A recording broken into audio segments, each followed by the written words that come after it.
यार तू कर MBA, कर लेगा, तू निकाल लेगा, एंट्रेंस एग्जाम निकाल लेगा, तेरे को कोई दिक्कत नहीं है, बिकॉज पढ़ाई में अच्छा ना होना बहुत फायदेमंद है मेरे लिए।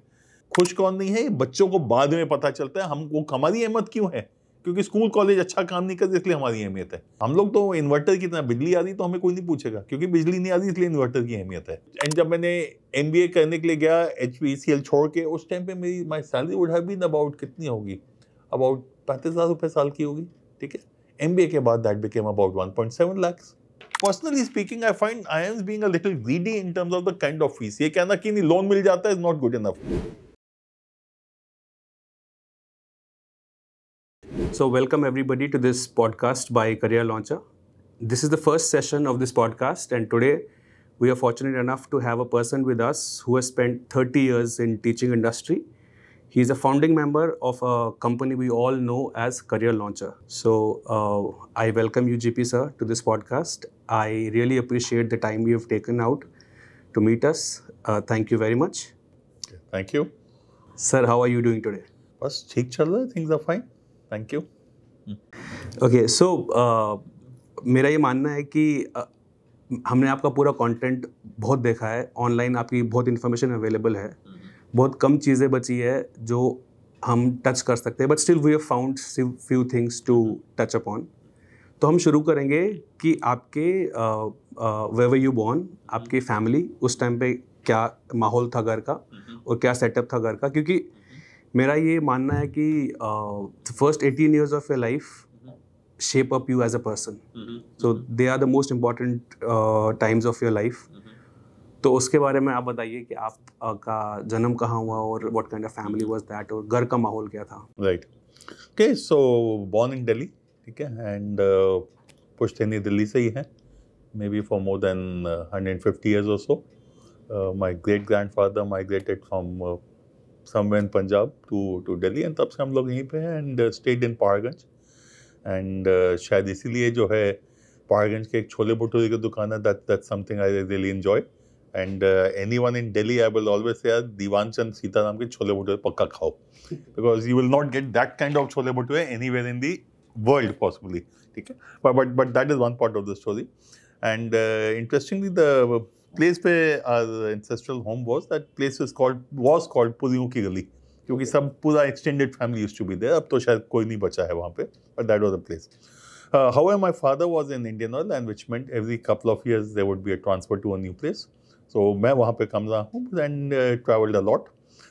शायद वहीं से घूमने फिरने, नई जगह देखने का भी शौक आ गया। So did my schooling in multiple places. And कोई 7-8 स्कूल में पढ़ाई की होगी, 7-8 स्कूल में गया हूँ, पढ़ाई तो शायद बहुत कम की है, बट हाँ 7-8 स्कूल में अलग अलग जगह गया। एंड काफ़ी अच्छा टाइम था। Family, as I said, father was in Indian Oil. My mother is a dietitian, and she was not working. So after marriage, she quit her job after some time.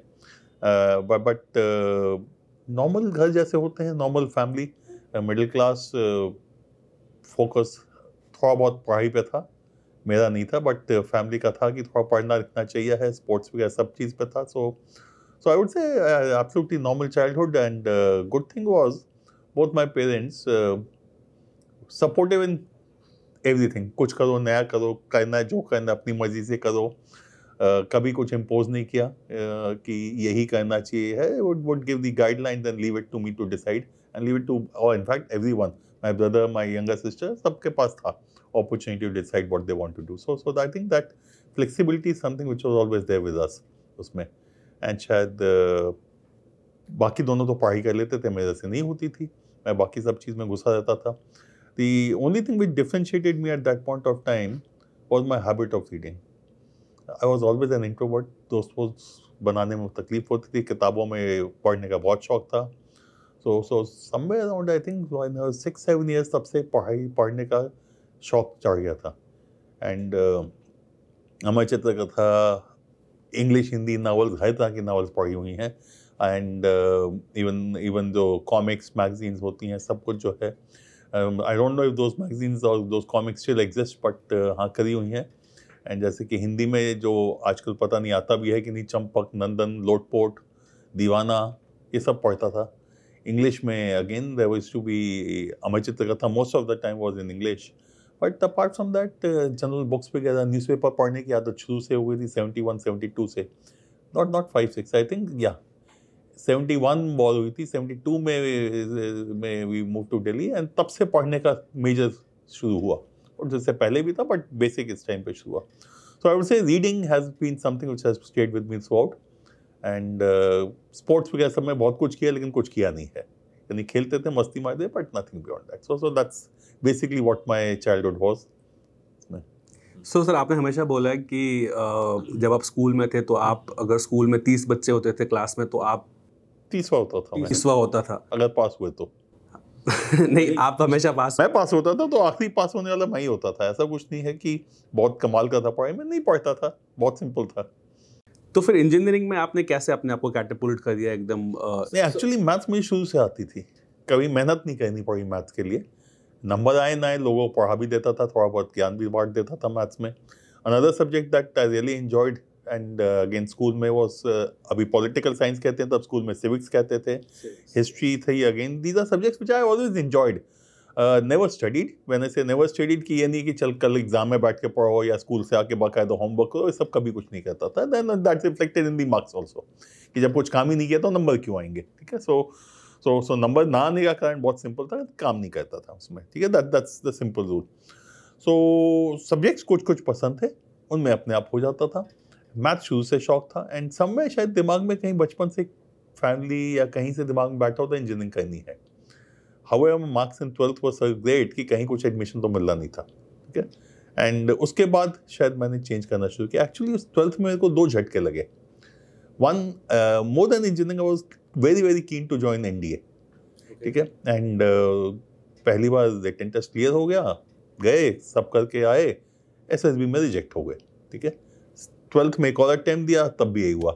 And that's the first time I realize यार कुछ तो करना पड़ेगा उसमें. And that was one big झटका, because for me getting into NDA, joining army was a dream for me at that point of time. Did not happen, and I learned a lot. I know why I got rejected. Interview में क्या बेवकूफ़ियाँ की थी वो सब समझ आ गई.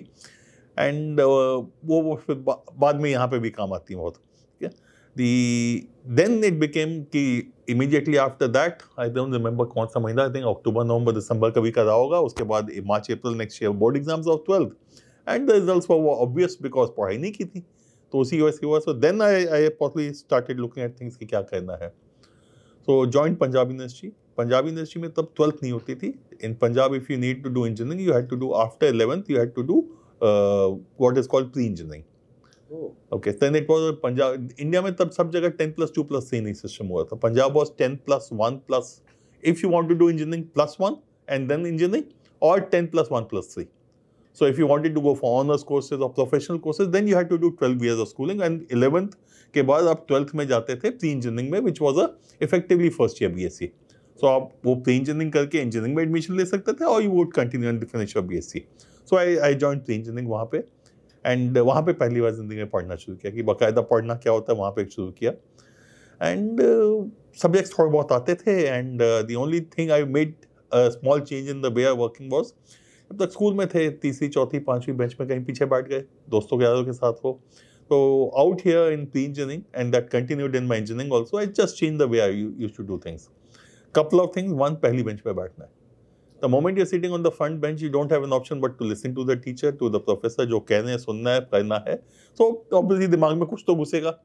Second, after the class every day all I would do was study what जो school में जो क्लास में किया था. स्कूल तो कहना गलत है, कॉलेज था, government college for main, GCM sector 11 Chandigarh. ठीक है, तो वहाँ पे किया था. उसको एक बार हॉस्टल रूम में जाके एक बार फिर पढ़ लिया, एंड सडनली ये तो सब हो जाता है बहुत आसानी से. So that's all I did. उसके बाद जो है दैट वाज 83-84. सो 84 में ऑपरेशन ब्लू स्टार हुआ. प्री इंजीनियरिंग कॉलेज का एंट्रेंस एग्जाम होना था, वो नहीं हुआ.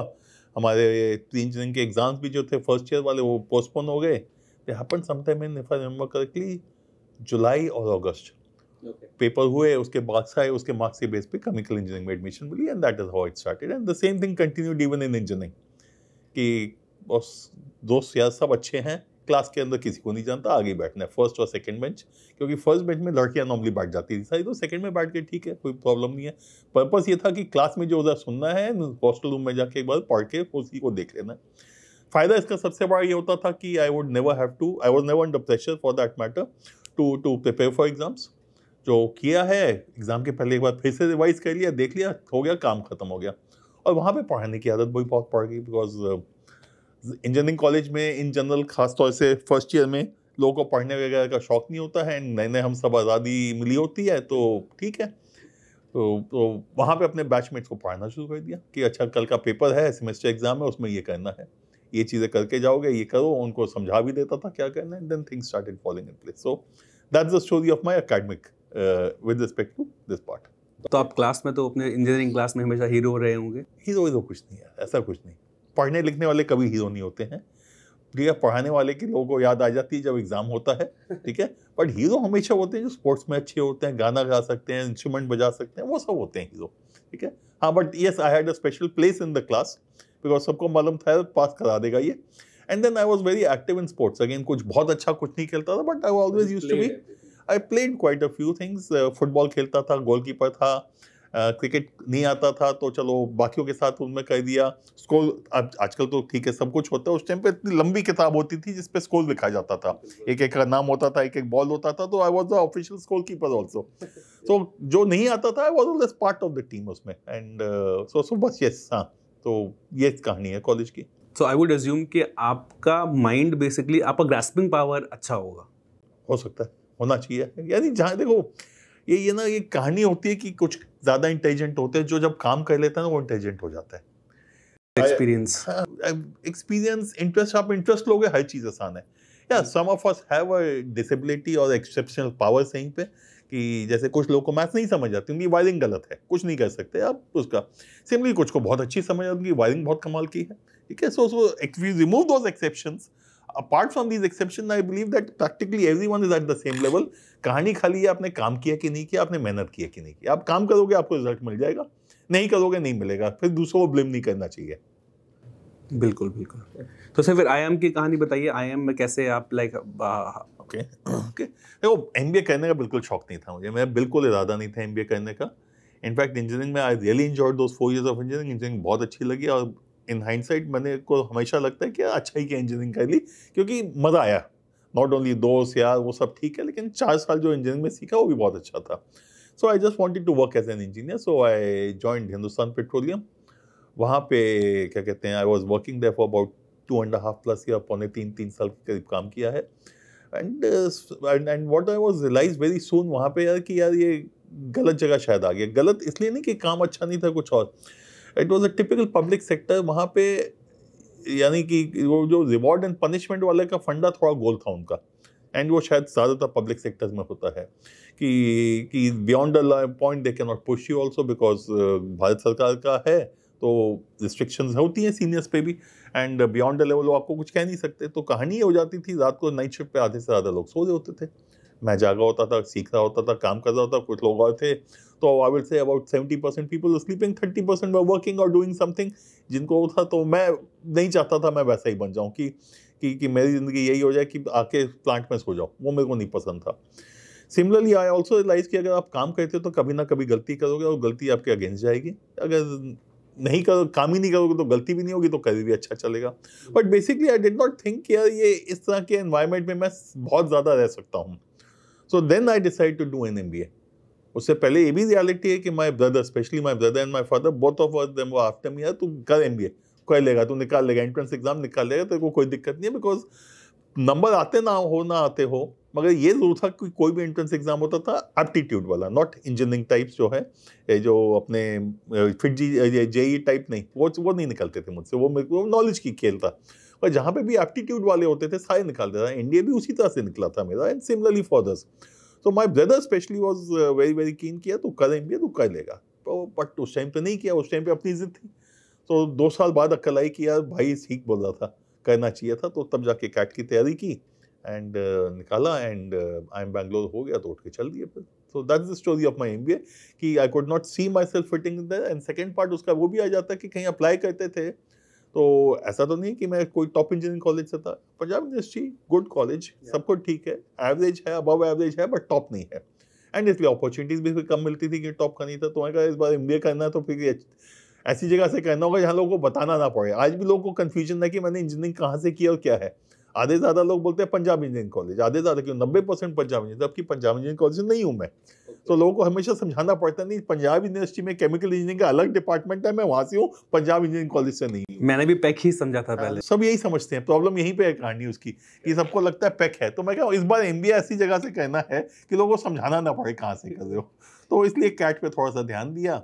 एंड चैलेंज था वो चैलेंज इसलिए था क्योंकि मैं प्लांट में काम करता था। प्लांट में शिफ्ट्स होती हैं, 8 घंटे की 3 शिफ्ट होती है। नाइट शिफ्ट किया तो ऑब्वियसली सुबह आके सो गए, and by the time you get up शाम का टाइम हो गया, थोड़ा बहुत पढ़ लोगे।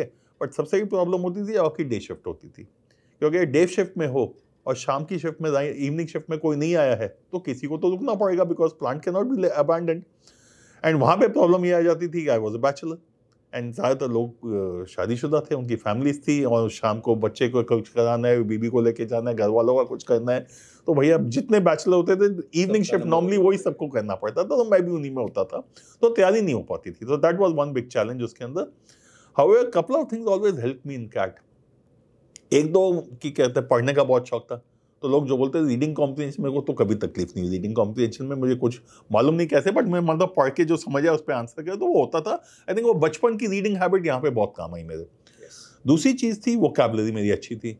क्यों? रीडिंग अच्छी थी, नए नए वर्ड मिलते थे, समझ आ जाते थे, once in a while use भी होते थे, तो वोकैबुलरी अच्छी। और हमारे टाइम के पेपर में वोकैबुलरी भी अच्छी आती, तो वोकैबुलरी रीडिंग में कभी दिक्कत नहीं थी।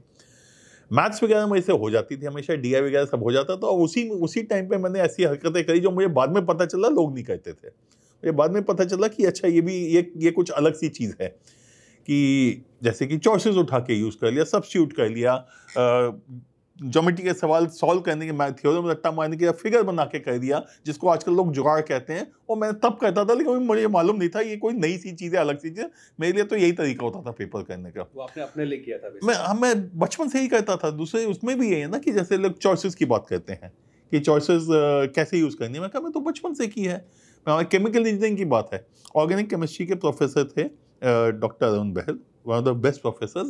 His father was also into chemistry, and उनकी एक बुक भी होती थी, अभी मालूम नहीं है कि नहीं, बहल एंड बहल के नाम से, ऑर्गेनिक केमिस्ट्री की बुक। उनकी आदत थी वो केमिस्ट्री के, ऑर्गेनिक केमिस्ट्री के प्रैक्टिकल पहले क्विज लेते थे 10 नंबर की। तो उन्होंने दिया क्विज, रिएक्शन मेरी मेमोरी का हमेशा टेंशन है, तो रिएक्शन याद नहीं होते थे। तो उनमें 7 सवाल थे, 3 तो दूसरे थे, 7 सवाल थे। Reaction of this, what is the reaction of this with the following if any. मेरे को 7 में से एक आता था, मैं लिख दिया। अब बाकी 6 मैं क्या करूं, इफ एनी है, मैं बाकी 6 के, मैं कम से कम एक आध तो होगा ना जिसका कोई रिएक्शन नहीं होता। मैं 6 के 6 पे नो रिएक्शन लिख दिया, 5 सही हो गए। ठीक है, तो उस क्विज में मैंने टॉप की थी। अब ये लोग बोलेंगे ये तो अलग सी चीज, नहीं, मेरे लिए अलग नहीं है। उसमें सवाल में लिखा है इफ एनी, इसका मतलब है शायद कुछ होंगे जिनके रिएक्शन नहीं होते, इसलिए तो इफ एनी लिखा है, नहीं तो उस वर्ड की अहमियत नहीं थी। तो मेरी बचपन से आदत थी, सवाल में पूरा पढ़ने की आदत रखता था। दूसरी चीज अगेन जो हम लोग बात करते हैं कि सवाल कौन सा करना है कौन सा नहीं करना, पढ़ाई में अच्छा ना होना बहुत फायदेमंद रहा मेरे लिए। बिकॉज मेरा काम था पेपर करने के लिए, पहले पूरा पेपर छानो, जो सवाल आते हैं करो, जो नहीं आते भूल जाओ। तो मैं इसमें भी, कैट में भी यही करता था, सब एंट्रेंस एग्जाम में यही करता था। लोग जो पढ़ाई में अच्छे होते हैं उनसे सवाल नहीं छोड़ते, उनको ईगो आ जाती है बीच में, दिल पे लगता है सवाल कैसे छोड़ दे, मैं तो करके मानूंगा। मेरे को ऐसी कोई ईगो नहीं थी। तो ये है, तो पढ़ाई में ना अच्छा होना बहुत फायदेमंद हुआ मेरे को, CAT and all such entrance exam. मेरी रीडिंग हैबिट का बहुत फायदा हो गया, और जो पढ़ाई में अच्छा ना होने की वजह से ऐसी उल्टी सीधी हरकतें करके आंसर निकालता था, उससे बहुत फायदा हो गया। अब पता चला बाद में जब मैंने पढ़ाना शुरू किया, ये मुझे पता चला 97 में, जब पहली बार हमने कैट की कोचिंग लॉन्च की, कैट के रिटन टेस्ट की। ठीक है, उससे पहले पीडीपी कराते थे, तो पढ़ा रहा था, क्लास ले रहा था। तो मुझे भी याद है, तो दी एक्सरसाइज दी बच्चों को, दी करने को, उन्होंने करा। फिर मैं कहा बहुत टाइम बाद बात किया उन्होंने, क्योंकि किया भी नहीं। मैं कहा इसको इस तरह से कहते हैं, इनको ये डालो ये डालो ये डालो। बाद में कहते सर हमने तो ऐसे सोचा ही था। मैंने कहा क्यों, कभी किया नहीं? नहीं सर हमने तो हमेशा ऐसे ही नहीं। Then I started talking to students, realise किया ये चीज़ कोई कहता ही नहीं है। तब पता चला, जो मैं पिछले 15-20 साल से, अब 15-20 साल से जो है कि 12वीं के बाद भी एंट्रेंस दिए थे, इधर उधर के देता है, तो तब पता चला वो जो कहता था अलग सी चीज़ थी। बट तब तक to me this was normal, and I still think this is a normal way of doing it. The only problem is कि बच्चों को स्कूल में ओरिएंट किया गया है कि तुम रट्टा मार के उगलोगे। अगर तुमको रट्टा मारने के लिए किसी को फोर्स नहीं करोगे तो बच्चे अपने आप ही पिक कर लेंगे। सो बट दैट्स ये हमारा ये एक lot of people think that हमारा जो एजुकेशन सिस्टम है और जो हमारा एग्जाम लेने का सिस्टम है, that is more of test of how much you can remember बिल्कुल वही है, instead of how much you learn. Learning कहाँ चेक होती है? इनफैक्ट अब तो ये हालत हो गई है मेरे हिसाब से कि सैंपल पेपर देखो बोर्ड एग्जाम का और एक्चुअल पेपर देखो कितना फर्क है। नंबर बांटने की मशीन बन गए हैं सब एग्जाम। एंड मेरा ही मानना है एग्जाम अगर मुश्किल नहीं है तो उसका कोई फायदा नहीं है, क्योंकि जब तक मुश्किल एग्जाम नहीं है आप डिफरेंशिएट नहीं कर सकते। आसान एग्जाम है, हर एक के 95% आ जाएंगे, अब कैसे पता चलेगा कौन किस लेवल पे है? ठीक है। सो एंड बट ये बहुत अच्छी चीज़ है अगर स्कूल बन गया ना, ये बहुत अच्छा सिस्टम है जो नंबर बांटने का है। स्कूल खुश है, बहुत खुश है, मेरे सब बच्चों के 90% प्लस आ रहे हैं, माँ बाप खुश है मेरे बच्चे के 90% आ रहे हैं, ठीक है, बच्चे खुश है मेरे अच्छे नंबर आ रहे हैं, सरकार खुश है, बच्चों पे प्रेशर नहीं है। बच्चे का प्रेशर कम करने के नाम पे सब तमाशा किया है। खुश कौन नहीं है? बच्चों को बाद में पता चलता है हमको हमारी अहमियत क्यों है, क्योंकि स्कूल कॉलेज अच्छा काम नहीं करते इसलिए हमारी अहमियत है। जिस दिन स्कूल कॉलेज बच्चों को ढंग से पढ़ाने लग जाएंगे, आई नो मेरे को मालूम है बहुत स्कूल कॉलेज को बुरा लगेगा, but majority of the school college are only focusing on the board wants, इसलिए हमारी अहमियत है। हम लोग तो इन्वर्टर की तरह, बिजली आ रही तो हमें कोई नहीं पूछेगा, क्योंकि बिजली नहीं आ रही इसलिए इन्वर्टर की अहमियत है। तो बस ठीक है, इसलिए हमारा भी काम चल जाता है, क्या करें। और वैसे भी हमारा एक तो ये बहुत एक कॉमन बिलीफ है इंडस्ट्री के लोगों में कि हमारे जो इंजीनियरिंग के बच्चे हैं, apart from the grade 1 engineering colleges, they not industry ready. मतलब उनकी पढ़ाई लिखाई और उनका एक्सपीरियंस जो वो एक्सपीरियंस लेते हैं कॉलेज में, वो इंडस्ट्री के काम ही नहीं आते। देखो इसमें कहानी कहाँ शुरू होती है? बचपन से शुरू होती है। एंड यहाँ पे मैं माँ बाप को भी बहुत ब्लेम करता हूँ। बच्चा पैदा होता नहीं, ट्यूशन शुरू करा देते हैं। अगर जो बच्चा नर्सरी केजी से तीसरी चौथी से खाली ट्यूशन्स कर रहा है, उसको दिमाग लगाने की आदत कहाँ होगी? दूसरी चीज, उसे अपना टाइम मैनेजमेंट कैसे आएगा? उसको आज टीचर दे के जाता है, अच्छा कल तक तुम ये करके दोगे, वो ही करेगा खाली। उसने कभी अपनी टाइम प्लानिंग नहीं की, अपना टाइम मैनेजमेंट नहीं किया, अपना दिमाग नहीं लगाया है, तो उसकी गलती नहीं है, स्कूल की गलती है, माँ बाप की गलती है अगर बच्चा ये चीज़ नहीं कर पा रहा है, क्योंकि आपने ओरिएंट नहीं किया। ठीक है। And again coming back to my life, बेटा जो है he was good in studies, he was not among the toppers, but खुश रहता था। उसके साथ बस से बच्चे उतरते थे, रोते थे, 20 में से क्यों, 20 में से 19.5 आए, घर में मार पड़ेगी। मैं कहा पागल हो क्या? माँ बाप क्यों डांटेंगे? 19 19 आ गए, नहीं वो 1 नंबर क्यों रह गया, वो तो किया था, रह क्यों गया? वेदांत खुश आता था, 18 है, 17 है, 16 है, खुश तो आता था। And the outcome is he is doing a PhD, और वो लोग क्या कर रहे हैं मुझे नहीं मालूम। ठीक है। So my point is very simple. And इस टाइम पे मुझे पूछते अच्छा वेदांत कहाँ ट्यूशन से आता है, मैं नहीं कहीं नहीं जाता। अच्छा आप तो करियर लॉन्चर हो ना? मैं कहा नहीं, इसमें करियर लॉन्चर को कोई लेना देना नहीं है। It is a personal believe that end of the day आपको खुद करना है।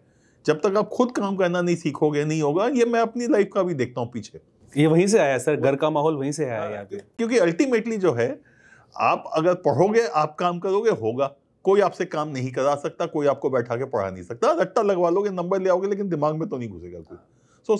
सो दैट्स द रियलिटी आजकल जो लगता है। So coming back to this IIM thing, जब आपने IIM में अपना एडमिशन ले लिया और आपने बाद में जॉब भी किया, मेरे को आपसे IIM के बारे में एक सवाल पूछना था। 90s का IIM का पास आउट होना और आजकल का 2024 का IIMs का पास आउट होना में क्या डिफरेंस आपको लगता है in terms of package, in terms of exposure to the world, in terms of type of companies who are coming for the placement? और उससे पहले एक स्टेप पहले ले जाते हैं। अगर मैं देखता हूँ हमारे टाइम का IIM, हर एक को लगता है हमारा टाइम सबसे अच्छा था, बट यहाँ पे मेरे पास ऑब्जेक्टिव डेटा है जिसके वजह से बोलूँ। आज की तारीख में जो भी किसी भी टॉप IIM में ज़्यादा है, वो घिस के पढ़ के बैठा हुआ है और कुछ नहीं है। उसके आप क्या क्राइटेरिया देखते हो? 10वीं 12वीं ग्रेजुएशन में 90% से ऊपर है कि नहीं है। ठीक है। आप ये नहीं देखते हो कि वो इंडिया का स्पोर्ट्स में कुछ अच्छा किया है कि नहीं।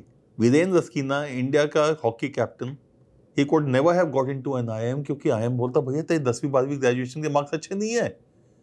उसने ISB से MBA किया है अपना। क्यों? क्योंकि भैया वो स्पोर्ट्स इंडिया को लीड कर रहा था, तो भैया MBA, वो पढ़ाई थोड़ी कम जाएगी तो बुरा मत मानो। मगर हमारे IIMs की तकलीफ यही है, उनका अगर क्राइटेरिया देखेंगे, marks in 10th 12th graduation 90 नहीं है तो भैया तुम में कोई तकलीफ है। ठीक है। अब बच्चा बीमार हो गया, फैमिली में कोई इशू आ गया, 90 80 आ गए, तो भैया तुम उसको क्या जिंदगी भर इसलिए करके चलोगे? Number of months of work, so सब वो पैरामीटर हैं जिसको कोई गलत नहीं बोलेगा। हमारे टाइम पे ये नहीं था, तो इसका आउटकम क्या था? You had variety of people who are very very different and very very very strange kind of people also. जो पंगा लेने की औकात होती है ना, वो उन बच्चों में थी। आज के लोग जो हैं सेफ्टी फर्स्ट वाले लोग हैं, ठीक है, क्योंकि the low risk, because that's all they have done. I'm not saying they cannot do it. I'm saying they have been oriented to this way. And इस चक्कर में क्या होता है, आपको IIMs में देखोगे, the most diverse profile, the most varied kind of students you'll get in IIM Calcutta. क्यों? क्योंकि कहते हैं 10th और 12th में 80% है ना, बहुत है। अहमदाबाद, बैंगलोर, लखनऊ पागल हो रखे हैं। मेरा अपना इंस्टीट्यूट है Bangalore, but I tell them कि this is stupidity. I can't do anything about it, but I can only tell them कि बस तुम बेवकूफ़ी कर रहे हो, अल्टीमेटली तो इंस्टीट्यूट को डिसाइड करना है।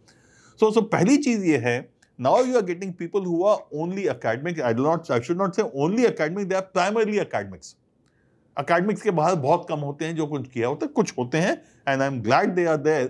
But आप डाइवर्सिटी के पॉइंट्स डालते हो, कम से कम स्पोर्ट्स के पॉइंट्स डाल दो कि आपने अगर स्पोर्ट्स इस लेवल के ऊपर की हुई है तो आपको इतने पॉइंट्स मिलेंगे, नहीं मिलते कोई। तो IIM में बिल्कुल भी एक्स्ट्रा करिकुलर एक्टिविटीज बिल्कुल नहीं होती है? नहीं होती हैं, बट लाइक देखो पीपल डोंट प्रेफर टू यार शेड्यूल बहुत रिगरस है। आई वुड से इतना शायद टाइम भी नहीं मिलता है, ठीक है, बट माय पॉइंट इज, आप बोलते हो if it is a girl you will get some advantage, आपको एक्स्ट्रा पॉइंट्स मिलेंगे।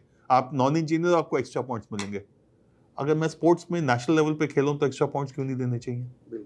अगर मैंने कुछ अलग सा कंपटीशन जीता है which is a national level, उसके क्यों नहीं देने चाहिए? ठीक है, अगर मैं इंटरनेशनल मैथमेटिक्स ओलंपियाड, चलो वो एकेडमिक्स है उसको ले छोड़ देते हैं साइड पे, अगर मैंने कोई इनोवेशन की हुई है, कोई मैंने कमाल का काम किया, उसके पॉइंट्स क्यों नहीं मिलने चाहिए? वो तो क्राइटेरिया में ही नहीं है आईएम्स के। हाँ, इंटरव्यू में जाऊंगा तो मेरे को देख लोगे, बट इंटरव्यू तक पहुंचने थोड़ा ना दोगे, ठीक है, इंटरव्यू तक नहीं पहुंचने दोगे। अगर मैं आपको आज की तारीख में ऐसे लोग मिलेंगे जिन्होंने कैट में 99.9, 99.99%, 8, 95 परसेंटाइल है with no call from ABCL और इंदौर कोझिकोड, टॉप 6 आप हटा दो, उसको नहीं मिलेगी कॉल, क्योंकि उसने 10वीं में गलती हो गई थी उससे, क्योंकि उसे मालूम नहीं था कि मुझे 10 साल बाद MBA करना है तो अभी पढ़ लेता हूँ। That's being stupid to me. यानी कि आप इंसान को गलती करने का स्कोप नहीं दे रहे हो, और जब तक कोई गलती नहीं करेगा तो सीखेगा नहीं। So that is one part. Okay. The other thing is, if I look at from a package perspective, I think ये थोड़ा सा ज़्यादा ग्लैमराइज हो गया पैकेज हमारे टाइम पे भी अच्छा था। जैसे कि जब मैं इंजीनियरिंग में घुसा था, इंजीनियरिंग के बाद HPCL ज्वाइन की थी, तो मुझे याद है 1700 प्लस 405, 2100-500 मिलते थे महीने के। वेरी डिसेंट सैलरी उस टाइम के लिए अच्छी सैलरी थी, खराब नहीं थी। मेरे तो पैसे भी बच जाते थे उसमें, ऐसा नहीं था कि नहीं था उसमें, तो वो था। एंड जब मैंने MBA करने के लिए गया HPCL छोड़ के, उस टाइम पे मेरी my salary would have been about, कितनी होगी, अबाउट 35,000 रुपये साल की होगी, ठीक है। MBA के बाद that became about 1.7 lakhs. So I still had a 4-5 times jump. 35,000 का 1,75,000 हो गया तो 5 गुना तो हो ही गया ना मैं। So ऐसा नहीं कि सैलरीज खराब थी, उस टाइम के हिसाब से अच्छी सैलरीज थी। तो अब ये भी मेरे को बहुत अजीब लगता है, बहुत लोग इसको ग्लैमराइज करते हैं, हमें इतना कम मिलता था उसमें, कह नहीं यार तुम्हें उस टाइम के हिसाब से एकदम सही मिलता था, आज के लोगों को आज के हिसाब से सही मिल रहा है, ठीक है। So I would say package wise the kind of work has changed. हमारे टाइम पे आपको मार्केटिंग की जो आती थी, ग्राउंड पे फील्ड वाली जॉब्स आती थी, सेल्स की जॉब्स आती थी, आपको प्लांट में जाके काम करना हो सकता था, वो सब आज की तारीख में the more and more jobs are shifting towards back end और इनसाइड द ऑफिस। AC वाली जॉब्स आजकल ज्यादा है। So that is a part which also means things like analytics, ये सब चीजें जो आ गई हैं, they are requirement. But somewhere along the line आज की तारीख में जो MBA करने जाता है, हर कोई कंसल्टेंट बनना चाहता है, कोई काम नहीं करना चाहता, मुझे लगता है, ठीक है। Nothing wrong with being consultant, but I am always wonder, यार MBA किया है 2 साल का, 3 साल का, उसके पहले वर्क एक्सपीरियंस भी है, तुम MBA के बाद ऐसा क्या तुम में सडनली आ गया है, चाहे ABC से हो, कि जो सडनली तुमको जो इंडस्ट्री की इतनी कंसल्टिंग समझ है, ठीक है। So I am saying this is hype, but everyone wants to be a consultant today. आप पत्थर मारोगे, 100 बच्चों में से किसी पे भी गिरेगा, 90 बोलेंगे मेरे को कंसल्टिंग करनी है। फॉर्चुनेटली अंदर जाके काफी को समझ आ जाता है कि नहीं, कुछ और करना है, but before that is one part. The other thing, there's a challenge for these kids also. मैंने जब MBA किया था, सेकेंड ईयर में मेरी फीस बढ़ गई थी। तो फर्स्ट ईयर में कुछ 5,000 था, सेकेंड ईयर में 15,000 रुपये की फीस थी। I manage with my savings of that 3 years work experience, ठीक है। इसलिए मैं कह रहा हूँ कि ऐसा नहीं कि सैलरी वाली कम थी, ठीक ठाक थी उसके हिसाब से, ठीक है। बट आज की तारीख में invariably you and up taking a loan. अगर आप 20, 22, 25 लाख का लोन लोगे तो उसके बाद बोलोगे भैया तू, वो बोलेगा जिसमें सबसे ज्यादा पैसे मिलते हैं ना मेरे को वो दो, लोन तो चुकाऊं कम से कम मैं। So I don't blame them also. वो ROI का गेम हो गया। ROI का नहीं यार, मेरे पे लोन है, मैं लोन अगर मेरे को 1.5 लाख की, 1 लाख की, 75,000 की भी किस्त देनी तो देनी है ना, तो देनी है ना, उसका मैं क्या करूंगा? अगर मुझे 75,000 की किस्त देनी है, 12 महीने साल के 9 लाख देने हैं, तो अगर आप 20 लाख की सैलरी दोगे तब मेरे को 50,000 रुपए घर के लिए बचेंगे ना अपने। 20 लाख की सैलरी का मतलब मेरे को इन हैंड आएगी कोई 14-15 लाख। 9 लाख तो किश में निकल गए, ठीक है, 9 लाख किश में निकल गए, 6 लाख बचे, विच इज 50,000 पर मंथ। उसमें मेरे को रहना खाना भी, रेंट भी देना है, मेरे को ट्रैवल भी करना है, खाना पीना भी करना है, सब कुछ उसी में करना है ना। So it is not their fault, the problem is that the IIMs have increased their fees to a level where I think it is not sustainable, and उसके चक्कर में सैलरी भी बढ़ती जानी।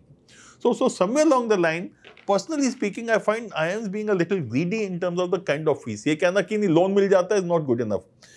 मैं ऐसे स्टूडेंट्स को जानता हूँ हर साल जो कहते हैं IIM ABC नहीं जाना, वो ये IIMs को नहीं समझ आ रहा अभी तक। कितने हर साल बच्चे होते हैं जो कहते हैं ABCLI के नहीं जाना है, मैं FMS चला जाऊंगा। Because of fees. Because of the fees.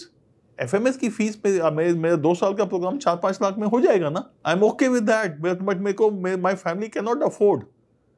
कितने पिछले साल था बच्चा, इस साल भी बच्चे हैं मेरे पास 2-3 जो कह रहे हैं सर इधर जाएं। मैं कहता हूँ देखो अल्टीमेटली अगर पैसा तुम्हें लग रहा है, फीस इतनी ज्यादा प्रॉब्लम दिख रही है, then it's no point carrying that burden with you. फर्क है, हाँ इंस्टीट्यूट में थोड़ा सा फर्क है।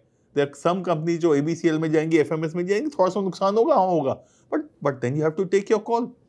So somewhere along the lines that the level of fees which is being charged by IIMs is so high कि it is becoming stupid now. I think वो हर साल बढ़ा देते हैं बाकायदा 5 से 10% without realizing क्या है, and it is becoming illogical. वो ऐसा भी तो हो सकता है सर, उनको पता है कि इतने बड़े देश से हम जितना मर्जी भी करें हमारी सीट्स तो फिल होंगी, सीट्स तो फिल हो ही जाएंगी ना, इसलिए उनको चिंता नहीं है। और सर इसका एक और रीजन मुझे बताइए, जैसे IIMs में रेंज है 15 लाख से लेकर 27 लाख के आसपास, कुछ 35 भी है, 40 भी जाती है, ऐसी नहीं है। 40 लाख रुपए। ओके, सो ये रेंज डिफरेंस क्यों है? Each IIM is different. पुराने IIMs को ज्यादा अहमियत मिलती है, ये assumed है कि पुराने IIMs के बच्चे ज्यादा अच्छे मिलेंगे, उनके पास reputation is the basis जिसके बेसिस पे स्टूडेंट्स चूज करते हैं। देखो each IIM is as good as the students it gets, ठीक है। At the same time I will also say कि वही बच्चा जो लेट्स से बोध गया में बैठा है, उसको अहमदाबाद में डाल दोगे, बच्चा वही है, काम भी वही करेगा, और लेकिन उसको आउटकम ज्यादा अच्छी देगी। So somewhere along the line the industry also gives weightage to the fact कि किस IIM से हो। अच्छा, किस IIM से हो, क्योंकि आप पुराने हो। अहमदाबाद कैलकाटा पुराने, बैंगलोर उसके बाद आए, लखनऊ उसके बाद आए, तो somewhere along the line ranking भी वही हो गई है। हाँ, उसका कोई इतना फर्क नहीं है। एंड ऑफ द डे देखो इंडस्ट्री जो है ABCL Ahmedabad, Bangalore, Calcutta, Lucknow, XLRE, FMS, Jamnalal Bajaj, इन 6-7 को एक ही मानती है बाय एंड लार्ज। 19-20 का भी फर्क नहीं है, मैं ये बोलूंगा। बाय एंड लार्ज इनकी प्लेसमेंट्स एक जैसी होती हैं, हर एक का पढ़ाने का ढंग अलग है। So it is the legacy और the age of the institute which is playing a role more than anything else, and location भी। For example there are older institutes which are in location which are not so prominent, so location का भी होता है। Location का इसलिए हो जाता है कि when you are in a place like let's say Delhi, आपका इंडस्ट्री इंटरेक्शन अच्छा होगा, you will be able to get visiting faculty much more easily, and which is why at times I think that इतने सारे जो IIMs खोल दिए शायद ठीक नहीं किया है। अब बोध गया में आपको इंडस्ट्री इंटरेक्शन नहीं मिलेगा, ये कहना कि नहीं ऑनलाइन हो जाता है, बट वो बात नहीं है। ग्राउंड पे जो चीज मिलेगी वो। Shillong again suffers from this, Jammu suffers from this. I'm not saying you should not have institutes there, but not every institute needs to be an IIM. शायद बेटर ये रहता एग्जिस्टिंग IIMs की कैपेसिटी डबल कर देते, ठीक है, वो शायद बेटर रहता। But I am sure there must be their reason, their logic of having so many institutes. मेरे को कई बार लगता है सब पॉलिटिकल है कि हर स्टेट में डाल देंगे IIM, उसका हम लोग पॉलिटिकल फायदा उठाएंगे। Maybe that is the reason, maybe there something else, but to me it does not make sense to have so many IIMs because every IIM will then struggle with faculty issues. Faculty के लिए struggle सबका है, ठीक है। So but and बड़े शहरों में आपको फैकल्टी ज्यादा आसानी से मिल जाती है, बड़े शहरों में आपको इंडस्ट्री इंटरेक्शन ज्यादा आसानी से मिलता है। So which is why these older institutes and institute which are in those business hubs always have an advantage. आप सर सारे IIMs में विजिट कर चुके हैं? नहीं। ABCL तो जा चुका हूँ, घूम फिर के ऐसे, यानी once in a while इधर उधर चले गए। तो इंफ्रा वाइज आपको क्या लगता है सबसे अच्छा कौन सा है? Every new IIM will be better than the previous ones. Okay, ठीक है। फॉर एग्जाम्पल अगर बैंगलोर को कुछ चेंज करना है या अहमदाबाद को कुछ चेंज करना है अपने एग्जिस्टिंग में, वो उस टाइम के हिसाब से बने थे ना।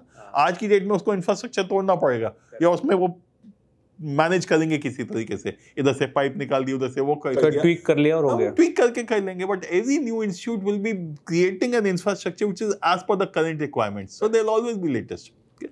सो infra wise I don't think there is any difference. आपको कौन सा अच्छा लगता है सबसे ज्यादा? देखो, हर एक को ना अपनी चीज़ ज़्यादा अच्छी लगती है। तो मुझे बैंगलोर अच्छा लगता है, ठीक है। बैंगलोर इसलिए भी अच्छा लगता है, बहुत खुला कैंपस है, हॉस्टल बहुत कमाल के हैं। बारिश आती थी तो सब जगह पानी भर जाता था, बट इसका मतलब हवा भी बहुत अच्छी आती है।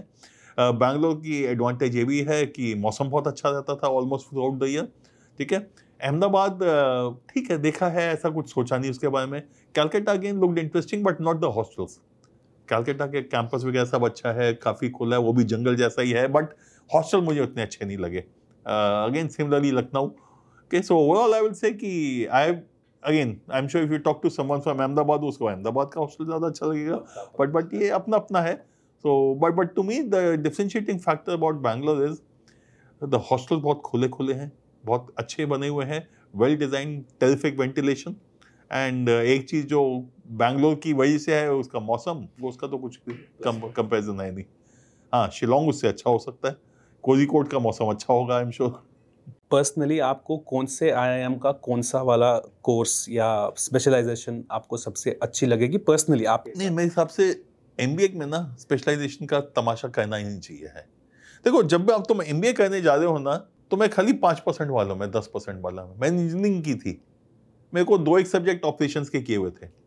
आज की डेट में भी जो इंजीनियरिंग करके जा रहे हैं उनको कुछ टेक्नोलॉजी वाले, सिस्टम वाले थोड़े बेसिक सब्जेक्ट्स आते हैं, बट उसको अकाउंटेंसी फाइनेंस तो बिल्कुल नहीं आती है। उसे पॉलिटिकल साइंस, सोशियोलॉजी वाले सब्जेक्ट, साइकोलॉजी वाले सब्जेक्ट बिल्कुल नहीं आते हैं। सिमिलरली जो अकाउंट फाइनेंस करके बीकॉम करके आया, उसे बहुत सारी ये चीज़ें नहीं आती। So when you are getting into an institute for a programme like MBA, you should not start with a specialisation. You should look at it कि यार मेरे को general management open ended programme चाहिए, सेकंड ईयर में specialisation अपने आप choose कर लूंगा मैं।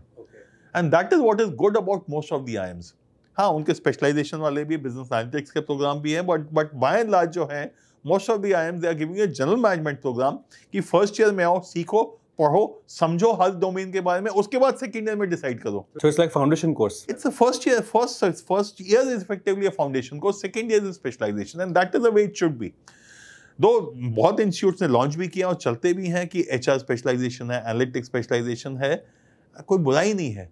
But personally if you ask me, I will always say it is better to go for general management programme, because तुमको मालूम नहीं है तुम क्या करना चाहते हो।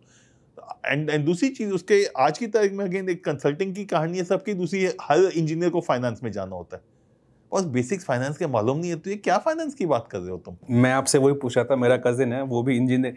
What is your view on people who do engineering and then go for management? Nothing wrong with it, it's perfectly fine, क्योंकि हम इंजीनियरिंग तो गलती से बनते हैं ना। देखो, जब हम इंजीनियर बनते हैं हमें मालूम होता है हम क्या करने जा रहे हैं, कुछ भी नहीं। हम खाली, मैं जैसे कहता हूँ, जो लोग इंजीनियर बनते हैं, मेरा रीजन दूसरा था, मैं पढ़ाई में अच्छा नहीं था, बट नॉर्मली अगर तुम गलती से पढ़ाई में अच्छे हो और बायोलॉजी समझ नहीं आती तो इंजीनियर तो बनोगे ही, माँ बाप बना देंगे तुम्हें। हाँ, 2 ही ऑप्शन देना बस। ठीक है, अभी भी 2 से ज्यादा हो गए हैं, लेकिन अभी भी तुम देखो, मेडिकल का एग्जाम नीट जो है 20 लाख से ऊपर लोग देते हैं, इंजीनियरिंग के एंट्रेंस एग्जाम 12-15 लाख लोग देते हैं, लॉ का एग्जाम तो 40-50 हजार देते हैं, बीबीए का एग्जाम 25-30 हजार देते हैं। क्या कंपैरिजन कर रहे हैं? आज की तारीख में भी between engineering and medical you have got something like 40 lakh people taking the paper. ठीक है, 35 लाख से कम पक्का नहीं होगा, शायद 40 से 50 लाख होगा, और अभी इसमें जो है स्टेट लेवल इंजीनियरिंग कॉलेज में ऐड करूंगा तो शायद 50 लाख के भी ऊपर चला जाएगा। So whether we like it or not, माँ बाप का बेसिक एंड स्कूल सिस्टम का बेसिक फोकस ये है, बच्चा पढ़ाई में अच्छा तो साइंस में डलवा दो, इससे बायोलॉजी समझ आती तो डॉक्टर बन जाएगा, नहीं आती तो इंजीनियर बनवा दो। ये कहानी है घूम फिर के, और वो गलत इसलिए नहीं है because these provide the best opportunities. अगर आप, मैं as I said I was from Punjab university, reasonable engineering college, करिए तो फिर भी बन जाता, एमबीए नहीं भी करता, उसको छोड़ो, उसके नीचे वाले कॉलेज से भी होता। आज की तारीख में भी अगर आप टॉप कॉलेज से नहीं हो, टॉप 50% ऑफ द पॉपुलेशन से हो, आपको अच्छा मिल ही जाएगा, आपका करियर तो बन जाएगा। तो माँ बाप गलत नहीं है, दी ओनली प्रॉब्लम इज बच्चे को मालूम नहीं है जब वो इंजीनियरिंग कर रहा है तो क्यों कर रहा है। पढ़ाई में अच्छा हूँ इसका मतलब इंजीनियरिंग में घुस जाता हूँ, बट ये, and which is why you will find 70% of people who do engineering leave engineering, क्योंकि अंदर जाके पता चलता है मेरे को ये तो करना नहीं था। ज्यादातर लोग जो कोडिंग कर रहे होते बोले कोडिंग नहीं करनी है, अब एमबीए के इंटरव्यू में कैसे समझाना है वो अलग कहानी है, बट वो यहाँ पे तो उनका ये कहानी है, कोडिंग नहीं करनी है मुझे कुछ और करना है। पहले क्यों नहीं किया? पहले मालूम ही नहीं था। तो होता क्या, हम लोग का एक्सपोजर जो होता है, जो स्कूल में होता है ना, बच्चों से होता है कि पहले इंजीनियरिंग कॉलेज में घुसेगा, उसके बाद जो करना कर लो। तो वहां पे जाके हम लोग को बहुत बार पता चलता है, अच्छा मेरे को ये करना था, मुझे ये करना था, ठीक है, मेरे को ये इस चीज में ज्यादा इंटरेस्ट है, and then they start diverting out to other things. So the reason why people are doing engineering is completely different, and उसका इंजीनियरिंग छोड़ने में कोई बुराई नहीं है, क्योंकि वो गलती से घुस गया, उसको शायद बनना नहीं चाहिए था कायदे से इंजीनियर, क्योंकि स्कूल में ये करियर काउंसलिंग नहीं होती, करियर अपॉर्चुनिटी सबसे ज्यादा इधर है, तो इसलिए भेड़ चाल में हम सब लोग वहां पहुंच जाते हैं। और इसका सर एक और रीज़न ये भी हो सकता है ना कि हमारे माँ बाप जो थे उन्होंने अपने टाइम पे अपने जो उनके ऑफिस में सीनियर्स थे वो सब इंजीनियरिंग करके जो लोग आते थे वो सीनियर पोजीशन पे होते थे, तो उनको हमेशा लगता था कि मैं अपने फादर की बात नहीं, अगर देखो ब्यूरोक्रेसी में तो ज्यादातर लोग नॉन इंजीनियर ही होते थे ना। हाँ, मतलब like the departments who deal in engineering, जैसे मेरे पापा डिप्लोमा करके इंजीनियरिंग वाले तो इंजीनियरिंग फील्ड में थे ना, तो ऊपर तो इंजीनियर ही दिखेंगे उनको, तो उनको लगा यार इंजीनियर मेरा बॉस है तो मेरा बेटा भी इंजीनियर बने। वो सही है, but defence was always an option. NDA वगैरह आजकल मेरे को नहीं दिखते लाता लोग करते हुए, कहाँ करते हैं मुझे मालूम नहीं है, but I see at least the tier 1 and metros में बहुत कम हो गए इनकी एप्लीकेशंस, शायद टायर 2 टायर 3 सिटीज में ज्यादा है, but there are many other options. Law has become a very good option, BBA वगैरह अगर आपको सीधा मैनेजमेंट में ही जाना है, 5 ईयर एमबीए प्रोग्राम इसका और बहुत है, डिजाइन वगैरह है, बट ये है कि these are by and large restricted to parents who are little open minded, जो कहते हैं ठीक है जो करना चाहते हो देखो, जिनको थोड़ा एक्सपोजर भी है। अदरवाइज जो है, आप even in metros in a place like Delhi और Bombay, engineering is the dominant thing.